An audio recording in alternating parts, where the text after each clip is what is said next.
Welcome to garam garam Bezawada రుచిలో. ఈరోజు పుచ్చకాయ జ్యూస్ అండి, అలాగే కటోరా సబ్జా కూడా నేను వేస్తున్నాను దీనిలో. ఇది ఎలా చేయాలో చూద్దామండి. సన్నగా పీసులు కట్ చేసుకుని దీనిలో వేసేసుకుంటున్నామండి. ఇలా మిక్సీ పట్టుకున్నాయి, ఇలా జ్యూస్ వడపోసుకునేది ఉంటుంది కదండి, దానిలో వడపోసుకోండి. ఎక్కడన్నా గింజ ఉన్నా కూడా వచ్చేస్తుంది. నేనైతే గింజలు లేకుండా నీట్గా చేసి పెట్టానండి. చూడండి, జ్యూసు ఈ 3 కప్పుల్లో కూడా పోస్తున్నాను నేను. మిక్సీ పట్టిన జ్యూస్ అండి ఇది. అండి సబ్జాలు అలాగే కటోరా ముందుగా నానబెట్టుకున్నాను నేను, అది వేస్తున్నానండి. మీకు ఇక ఎక్కువ కావాలంటే ఎక్కువ వేసుకోండి. నేనైతే 2 స్పూన్లు వేస్తున్నానండి ఒక్కొక్క కప్కి.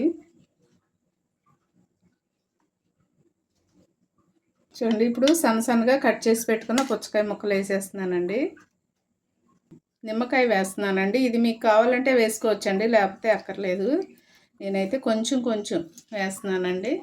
రెడీ అయిపోయినాయండి. మీరు కూడా ట్రై చేయండి. Thank you.